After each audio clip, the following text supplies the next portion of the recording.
You probably heard the phrase "go woke, go broke," frequently repeated by people claiming that the majority of the population is fed up by the woke ideology. Most recently, this claim made its rounds in the video gaming industry, and it's easy to disprove this claim by just looking at the facts. And so, people are actually fed up by the woke ideology, aren't they?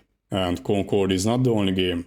Other games or game studios, even movies and series denounced as woke, also received criticism and received very little interest from the audiences. Some even failed or are underperforming in terms of sales, so it really seems that a lot of people don't like games, movies or companies broadly that have been labeled as woke. And it's easy to see this if you spend even a little time online. Constant criticism of these things that have been labeled woke, and there seems to be a consensus that these games or movies or companies are actually pretty bad. So it's really hard to argue against the point that people don't like woke things, unless you recognize what's going on. Many people are fed up by certain practices done by game developers, including aggressive monetization of games or just being overpriced, incomplete games on release, unentertaining gameplay, bugs, no support or fixes for the games, and low quality in general. Low quality that is also affecting movies and series, or practices done by companies that increasingly try to take as much money from the customers as possible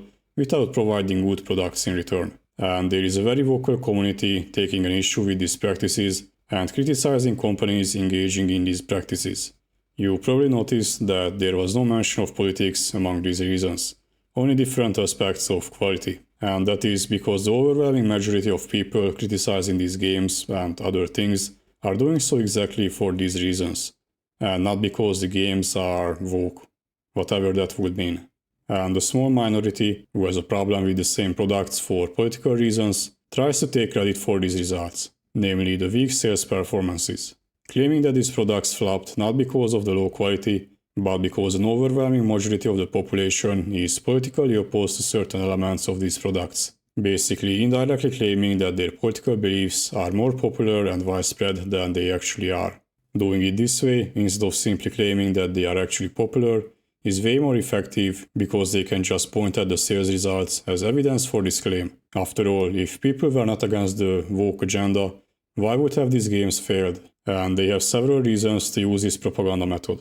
One is to try to gain more political influence. Companies and politicians in a democratic society will cater to the customers or the population. And if they believe that being anti-woke is a popular political position, they will cater to that position.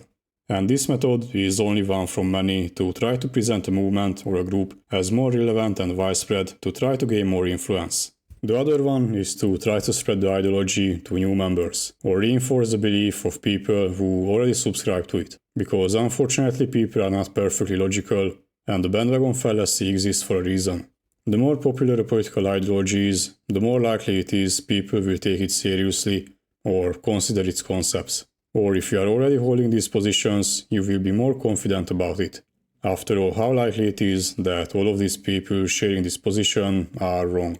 It also does the exact opposite for what they call woke ideology, especially with memes like this, presenting it as a fringe ideology with very few supporters. A claim, again allegedly supported by the falling sales numbers, will make people doubt the ideology. People without strong beliefs may drift away from this ideology, and new members are less likely to join. Of course, this is not effective on every single person. People are different, and there are some who are not very deep into politics and whose opinion could be swayed based on how popular an ideology is or how popular it is perceived to be, while others will only make a decision based on core concepts of the ideology and are less likely to be affected by biases. But unfortunately, a sizable portion of the population falls into the first category. That's why this propaganda campaign is effective. Another effect this method achieves is presenting the woke ideology as a scapegoat. Instead of accusing woke culture in this example of poisoning the wells or eating cats, you can accuse them of something that you can provide evidence for. The claim woke politics ruins games is easier to push when you can actually point to the end results, ruined games, as evident by the bad reviews and low sales numbers. Instead of arguing about the real effects of woke politics, whether they are positive or negative, they can just assign unrelated negative consequences as its results. Whether or not the root cause of this was indeed woke politics or something else is something these people don't really want to talk about. And apart from the world of gaming, this exact method was also employed during the farmers' protests in Europe, especially in Germany. The government wanted to use unused debt originally allocated for dealing with the pandemic for alternative purposes, which was later deemed unconstitutional and resulted in a budget deficit. One action taken to solve the deficit was to abolish a fuel subsidy for farmers. That resulted in widespread demonstration among farmers for obvious reasons. The AfD, the German far-right party, tried to hijack the protests and link it to its own political goals, having a broad message that the protests were not against the cancellation of subsidies, but against immigration, support for Ukraine, and sanctions against Russia, the usual stuff. A message from which the German Farmers Association, the organizer of the protests, quickly distanced itself. And just to make the situation even more hilarious, the AfD's manifesto also advocated for cutting subsidies for farmers. But again, the AfD's claim that the Germans were fed up with immigration and the government's stance on the war in Ukraine was supported by the evidence of the protests. Only the protests were not against these policies, but against cutting the subsidies. Both of these examples employ the fallacy called affirming the consequent. In simple terms, the fallacy goes, if A, then B. B, therefore A. The fallacy lies in treating A not just as a sufficient cause for B, but a necessary one. In other words, ignoring other possible causes for B.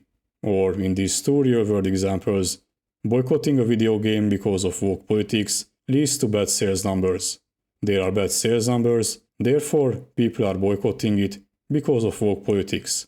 This ignores other possible causes, like the bad quality of the games, that also leads to the same consequence. Or people opposing government policies regarding immigration and sanctions would lead to protests. There are protests, therefore people are opposing these policies, which ignores other possible causes for the protests, like cutting fuel subsidies. Employing this fallacy is way more effective than just making a simple, unsubstantiated claim, because people not recognizing this fallacy will treat B as evidence for A.